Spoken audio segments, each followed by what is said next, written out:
Is Falade Olaiton, and I'm the Business Development Manager of Terraskills Learning Systems, and I'm also the host for today's event. Life as a job seeker, it comes with different experiences for different people. Some persons have it nice, some persons have it tough. Okay? Before I ask us to share our job seeking experiences, I'll start by sharing mine so that we can learn from it. Now, I have been in a job seeking situation 3 times in my life, 3 times. The first was when I just graduated from the university before my youth service. So then I wanted to get started with work. I wanted to have this workplace experience. I wanted to start earning money. And so, when you graduate from school now, there's the way your parents, like if you're the kind of person that depend on your parents for money, getting money from them at that period is not going to be easy like it used to get it before. So then I really wanted to start working. I wanted to start having my own source of income. But the truth is that how many organizations out there are willing to employ somebody that may be going for youth service at any time, like serious organizations? How many? Very few. So at that point, one of my dad's friend, I met him, he told me that I should not worry about anything. I don't even have to worry at all. That the good thing is I've graduated, I have good results. That all he needs from me was my NYC certificate. That the moment I have it, I don't have to worry about it. I was working with FCT Water Board. So he told me I don't have to worry at all. That you just get me the NYC certificate. That is all you need. I'm going to process the job for you. I was very happy.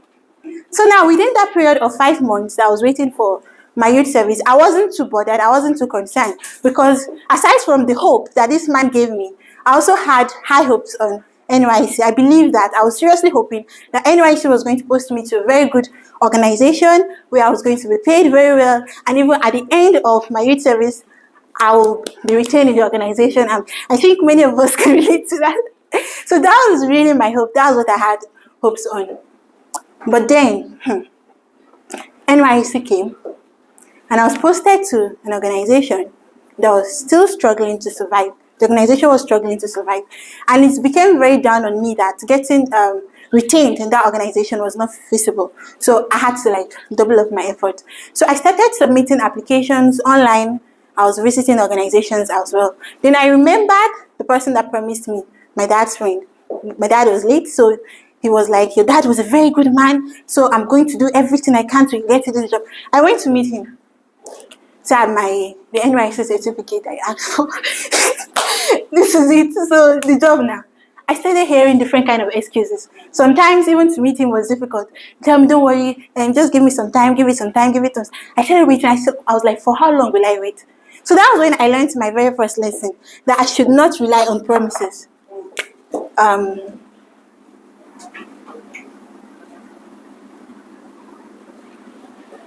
Okay. This is the Young Professionals Hangout.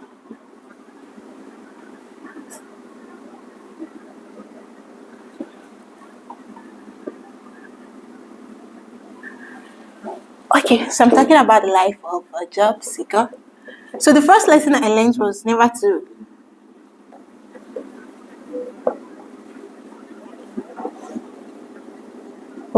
rely on promises. Though some persons, they may have good intentions for their promises, they may really want to help you out.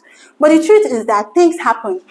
So it is actually not nice for you to just rely, this person has promised to get me a job, then you settle there, you try on your own to do something for yourself. So I learned my very first lesson there. So in the course of looking for a job, like I said, I submitted applications to different organizations, and I also did online. So I was invited for an interview at one point in time. So now I went for the interview. In my mind now, I thought it was just all about looking good. It was just all about looking good. So I carefully selected my clothes. I was wearing a blue blazer jacket. Then I was putting on a white jean. That was the next way. I was putting on a white jean. Then I was putting, white heels, like sandal heels. Then I matched it with my blue bag and my blue veil. I was very happy. When I got to the venue, there were some other persons as well that were waiting to be interviewed. I was just looking at, look at this one's dressing. They were dressed properly, but I felt like, yes, my own appearance was kind of flashy, beautiful. I was waiting to be called. Then the lady called me inside. When I got inside, she looked at me. Are you here for this interview? I said, yes. She said, I'm sorry, I can't interview you. I was like, what happened? In my mind, I was like, is it my village before something? What do you mean you can't interview me? At that point, I was seriously confused. She told me, you're not dressed for an interview. You don't wear jeans for an interview. You don't wear sandal for an interview. If you want to be taken seriously, you have to dress properly. So at that time, I became very sober.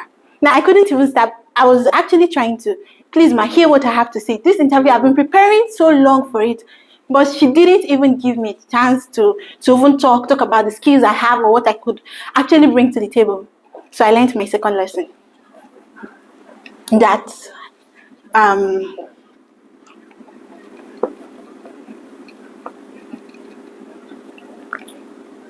appearance matters. You should always take care when you're going for an interview. You take care of your look. Okay? So now, that's how I missed the opportunity. So there was one particular day, I was coming back from work. Not from work, rather, I went somewhere. I was coming back on my own. I met this man. This man walked up to me. He came like, I want to prophesy now. He said, before the end of next year, that I see you becoming a millionaire. That was around 2017, yes. He told me that before the end of next year, you're going to be a millionaire. I was like, wow, I was very happy. So he told me, I was like, how? He told me that he knows that I'm looking for a job. This person, I've never met him before. So like, I seriously believed him.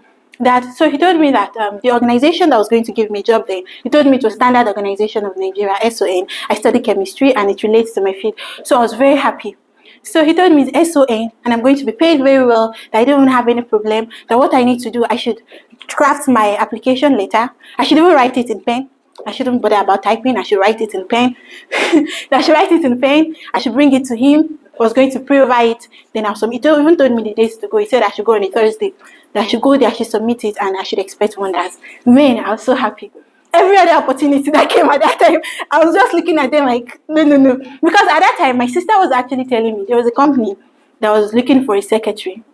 Then like an admin officer. It was just a small firm like that. She told me to go there and start working there in the meantime, even while I was waiting for Standard Organization of Nigeria.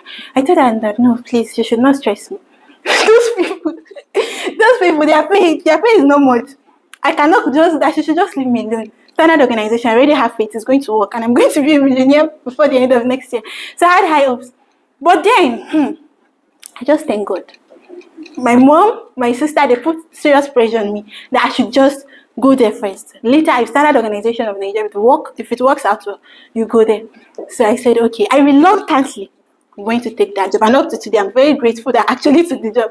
Because up to this day, I never heard anything from Standard Organization of Nigeria. I kept on going there for follow-up, nothing. I didn't hear anything. Even the person that told me, that prophesied that Standard Organization of Nigeria, I tried to reach him, nothing. So I learned my third lesson. Never to put all my eggs in one basket.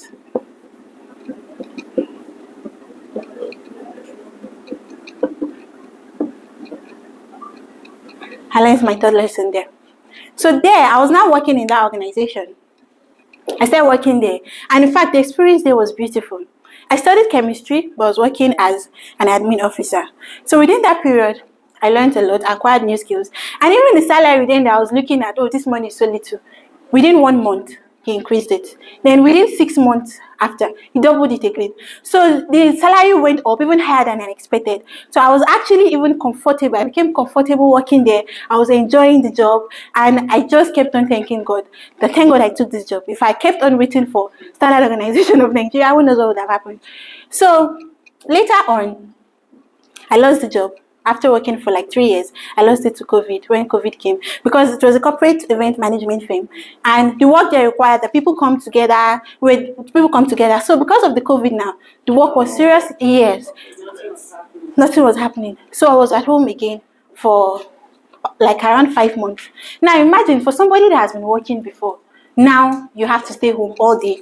I was spending more, money was not coming. I didn't have any side hustle. I didn't have, like when I was working, it was just collect money, save, do some things. If I could save, I save a little, then enjoy myself, help some other persons I could help out of, like people that depended on my salary. So I was just spending from my savings, the money was going, I didn't have any other. At that point, I thought, oh God, If only if I had a skill, if only if I had the kind of other businesses that if I had other businesses I was doing at that time, it would have been nice. So I was just there at home every day, nothing. I was getting depressed.